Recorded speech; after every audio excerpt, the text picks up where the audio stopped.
รัฐธรรมนูญฉบับปรับปรุงปี 2025 หมวดที่ 5 สภาแห่งชาติ มาตรา 53 สภาแห่งชาติแม่นองค์การตัวแทนแห่งสิทธิและผลประโยชน์ของประชาชนลาวบรรดาเผ่า เป็นองค์การสูงสุดแห่งอำนาจรัฐ เป็นองค์การนิติบัญญัติ ปฏิบัติพระบทบาทรับร้องเอารัฐธรรมนูญและกฎหมาย ตกลงปัญหาสำคัญพื้นฐานของประเทศชาติ และติดตามกวดกาการเข้ารบและปฏิบัติรัฐธรรมนูญและกฎหมายของบรรดาองค์การรัฐ มาตรา 54 ปรับปรุง สภาแห่งชาติมีสิทธิและหน้าที่ดังนี้ 1. พิจารณารับร้องเอารัฐธรรมนูญและกฎหมาย 2. พิจารณารับร้องเอาวิสัยทัศน์แผนยุทธศาสตร์แผนพัฒนาเศรษฐกิจสังคมแผนงบประมาณแห่งรัฐและการดัดแก้แผนงบประมาณแห่งรัฐ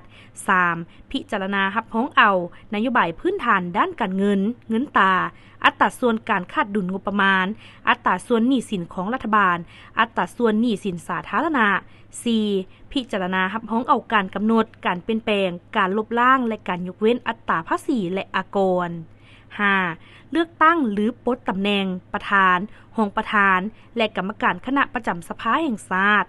6. เลือกตั้งหรือปลดตำแหน่งประธานประเทศและรองประธานประเทศ 7. เลือกตั้งหรือปลดตำแหน่งนายกรัฐมนตรี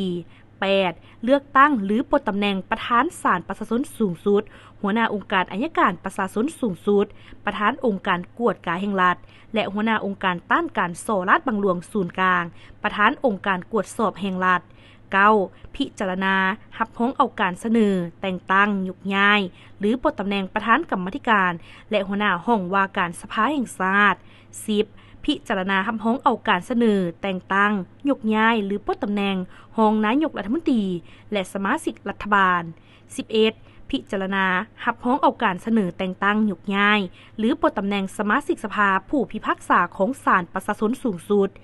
12. พิจารณารับร้องเอาโครงประกอบกงจักรของสภาแห่งชาติการสร้างตั้งโฮมเข้าหรือยุบเลิกกงจักรของสภาแห่งชาติ 13. พิจารณารับร้องเอาโครงประกอบกงจักรของรัฐบาลการสร้างตั้งโฮมเข้าหรือยุบเลิกกระทรวงองค์การรัฐเทียบเท่ากระทรวงนครหลวงแขวง 14. พิจารณารับร้องเอาเขตแดนของนครหลวงแขวง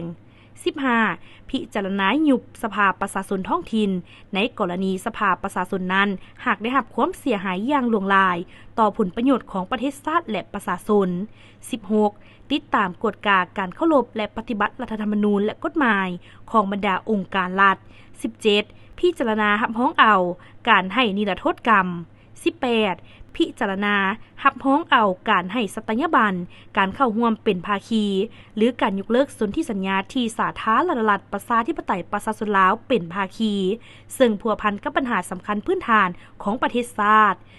19. พิจารณารับร้องเอาปัญหาสงครามหรือสันติภาพ 20. ยกเลิกนิติกรรมของภาคส่วนต่างๆที่ขัดกับรัฐธรรมนูญและกฎหมายยกเว้นคำตกลงเกี่ยวกับการดำเนินคดีของศาลประชาชนและองค์การอัยการประชาชน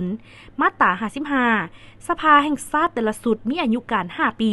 สมาชิกสภาแห่งชาติแมนพลเมืองลาวเป็นผู้เลือกตั้งตามที่ได้กำหนดไว้ในกฎหมายการเลือกตั้งสมาชิกสภาแห่งชาติสุดใหม่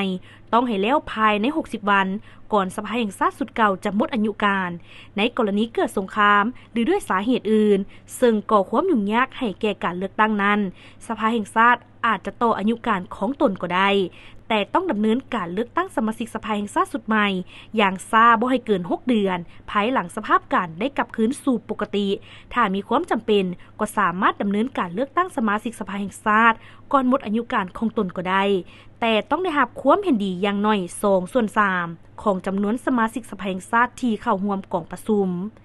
มาตรา 56 ปรับปรุงคณะประจำสภาแห่งชาติแม่นองค์การประจำการของสภาแห่งชาติปฏิบัติหน้าที่แทนสภาแห่งชาติในเวลาสภาแห่งชาติบ่ได้เปิดกองประชุม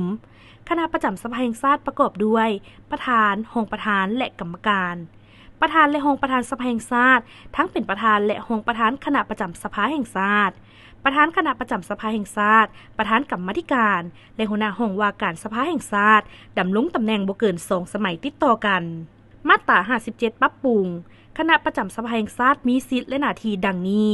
1. กาเกี่ยมและเฮียกโฮมกองประชุมสภาแห่งชาติ 2. เสนอสร้างปรับปรุงตีความหมายอธิบายรัฐธรรมนูญและกฎหมาย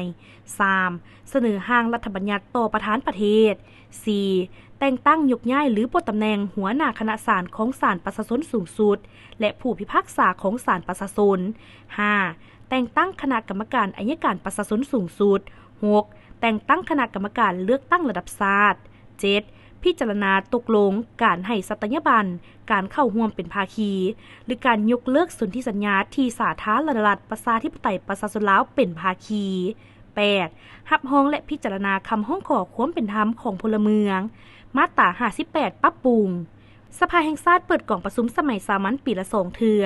คณะประจำสภาแห่งชาติอาจจะเรียกโฮมกล่องประชุมสมัยวิสามัญก็ได้ถ้าเห็นว่ามีความจำเป็นและรีบด่วน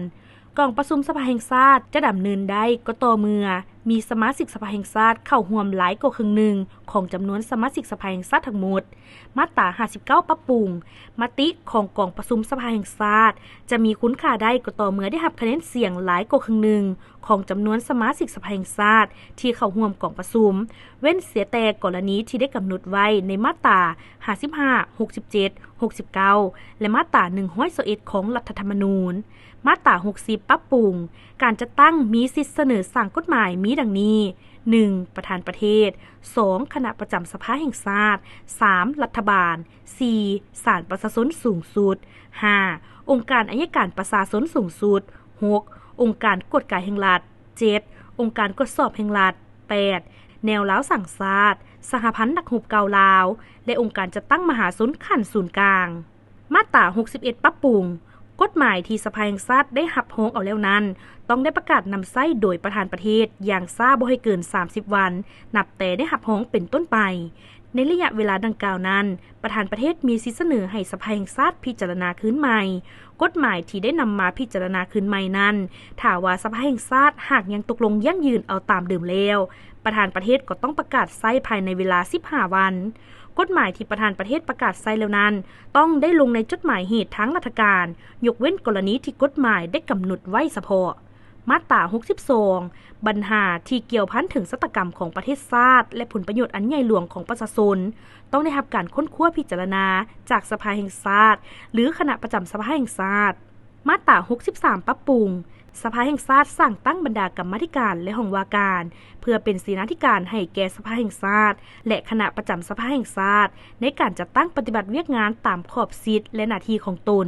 มาตรา64ปรับปรุง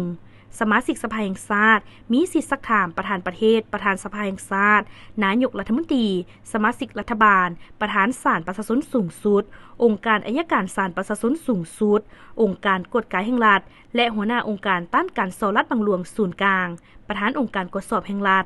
บุคคลที่ถูกซักถามนั้นต้องชี้แจงต่อกองประชุมสภาแห่งชาติด้วยวาจาหรือเป็นลายลักษณ์อักษรมาตรา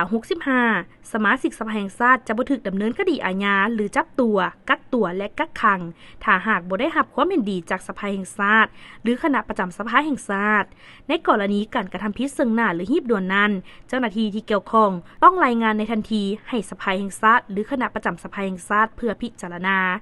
การสืบสวนสอบสวนบ่เป็นสาเหตุพาให้สมาชิกสภาแห่งชาติที่ถูกดำเนินคดีนั้นขาดประชุมสภาแห่งชาติ